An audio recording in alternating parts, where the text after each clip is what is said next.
एक यदुवंशी कथावाचक के साथ केवल उनकी जाति के आधार पर अपमानजनक व्यवहार किया गया, वह न केवल उस साधु का अपमान है, बल्कि यह कबीर, रविदास, बुद्ध और बाबा साहब जैसे महान चिंतकों की शिक्षाओं का भी घोर अपमान है। उत्तर प्रदेश के इटावा जिले के दांदरपुर गांव की एक घटना ने मानवता को शर्मसार कर दिया। गांव में कथा को बुलाए गए संत सिंह यादव जी के साथ जो हुआ, वो सिर्फ एक व्यक्ति पर अत्याचार नहीं था, बल्कि वो एक पूरी जाति, एक पूरी सोच और उस मानवता पर हमला था जिसे हम संविधान कहते हैं। सोचना चाहता हूं कि यह कौन सी पवित्रता है? क्या यही सनातन संस्कृति है, या फिर यह वही सड़ी गली मनुवादी सोच है जो इंसान को इंसान नहीं समझती? हम हिंदू एक है, तो क्या यही एकता है? जहां एक ब्राह्मण गांव में एक यादव कथावाचक को जलील किया जाता है, क्या भगवान राम और कृष्ण की कथा केवल ऊंची जातियों की बपौती है? कोई बहुजन समाज का व्यक्ति ज्ञान, अध्ययन और साधना के बल पर आगे बढ़ता है तो उसे जाति के चश्मे से क्यों देखा जाता है? जन जन से है जिनको सरोकार, आप देख रहे हैं लोक हुंकार। जाति न पूछो साधु की, पूछ लीजिए ज्ञान। मोल करो तलवार का, पड़ा रहेंदो म्यान। कबीरदास जी की यह वाणी आज भी हमें यही सिखाती है कि किसी भी ज्ञानी व्यक्ति का मूल्य उसकी जाति से नहीं, बल्कि उसके ज्ञान, साधना और आत्मचिंतन से होता है। म्यान चाहे कितनी भी सुंदर क्यों ना हो, उसकी कीमत तलवार से कम ही होती है। उसी तरह किसी इंसान का मूल्य उसके शरीर या जन्म से नहीं, बल्कि उसके ज्ञान, संघर्ष और साधना से तय होता है। लेकिन कितनी बड़ी विडंबना है कि आज भी हमारे समाज में उसे जाति के चश्मे से देखा जाता है। भले ही सामने बैठा व्यक्ति आध्यात्मिक ज्ञान और शास्त्रों का प्रकांड विद्वान ही क्यों ना हो।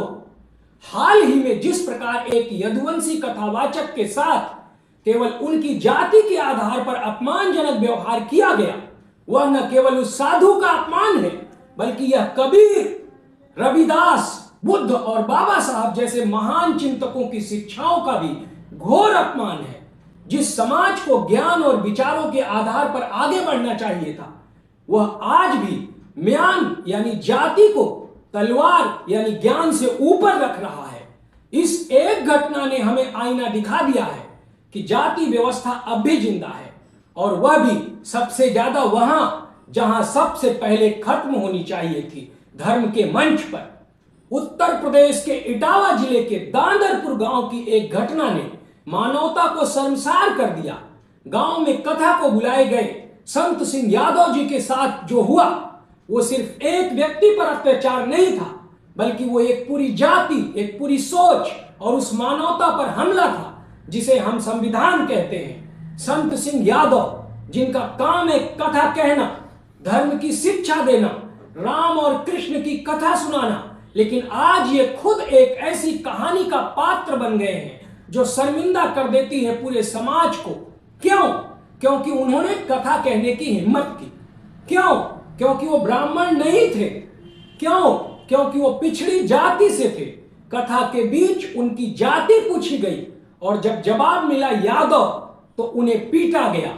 उनके बाल और चोटी उस तरह से काट दिए गए, महिला के पैरों पर नाक रगड़वाई गई और उन पर पेशाब फेंका गया और कहा गया अब तू पवित्र हो गया है, ब्राह्मण का मूत्र पड़ गया है तुझ पर। मैं पूछना चाहता हूं कि यह कौन सी पवित्रता है? क्या यही सनातन संस्कृति है, या फिर यह वही सड़ी गली मनुवादी सोच है जो इंसान को इंसान नहीं समझती? जिस देश का संविधान कहता है सभी नागरिक समान हैं, उसी देश में आज भी कोई सिर्फ इसलिए अपमानित हो जाता है क्योंकि वो पिछड़ी या फिर दलित जाति से है। क्या ये 75 साल के बाद वाला आजाद भारत है, या फिर जातियों की जेल में बंद कोई पुरानी गुलामी, जैसा कि अमूमन होता है? भीड़ देखती रही, मजा लेती रही, किसी ने नहीं कहा कि यह गलत हो रहा है। आखिर क्यों?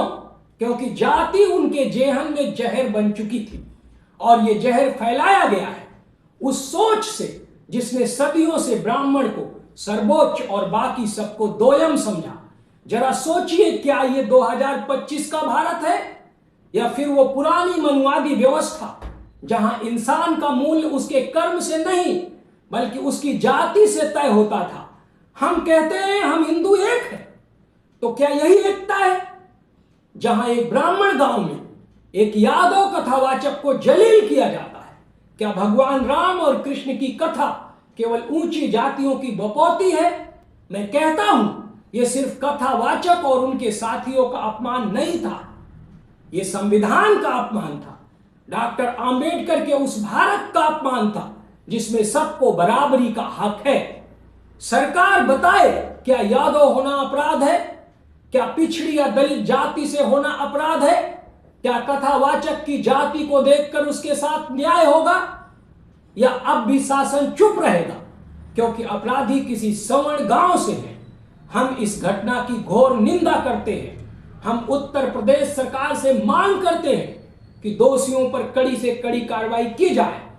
यदि सरकार अब भी चुप रही तो यह संदेश जाएगा कि सरकार उच्च जाति के अपराधियों को संरक्षण दे रही है और यह लोकतंत्र के लिए सबसे बड़ा खतरा है।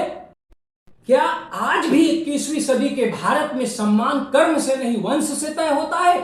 जो मनुवादी सोच सदियों से लोगों को बांटती आई है, क्या वही आज भी जिंदा है और भयानक रूप में? डॉक्टर आंबेडकर ने जो संविधान हमें दिया वो जात पात मिटाने का सपना था, लेकिन आज भी धर्म और जाति के नाम पर इंसानियत को कुचला जा रहा है। जब कोई बहुजन समाज का व्यक्ति ज्ञान, अध्ययन और साधना के बल पर आगे बढ़ता है तो उसे जाति के चश्मे से क्यों देखा जाता है?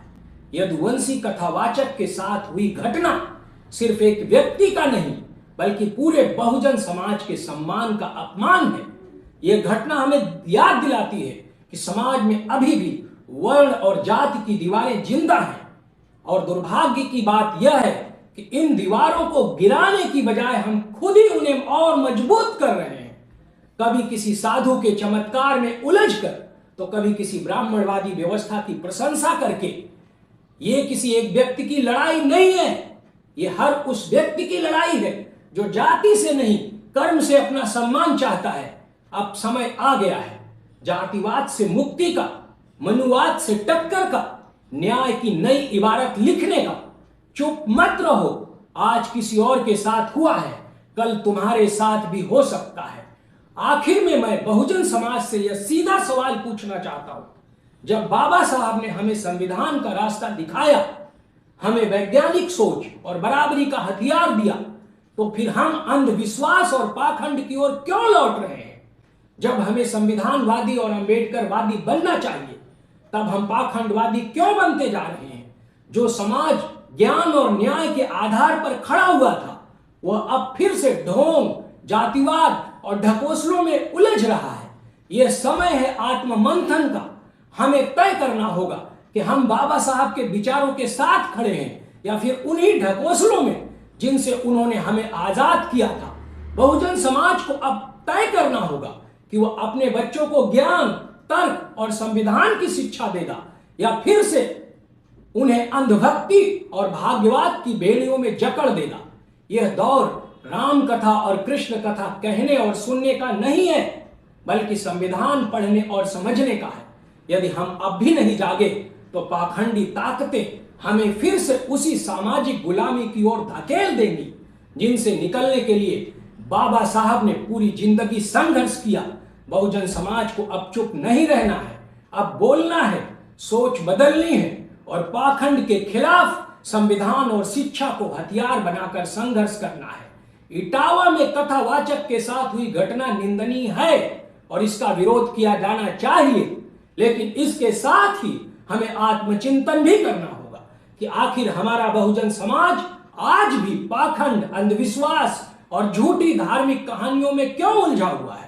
अब समय आ गया है कि बहुजन समाज जागे, वैज्ञानिक सोच को अपनाए, संविधान को अपना मार्गदर्शक बनाए और अपनी आने वाली पीढ़ियों को शिक्षा, रोजगार और तर्क की दिशा में आगे बढ़ाए।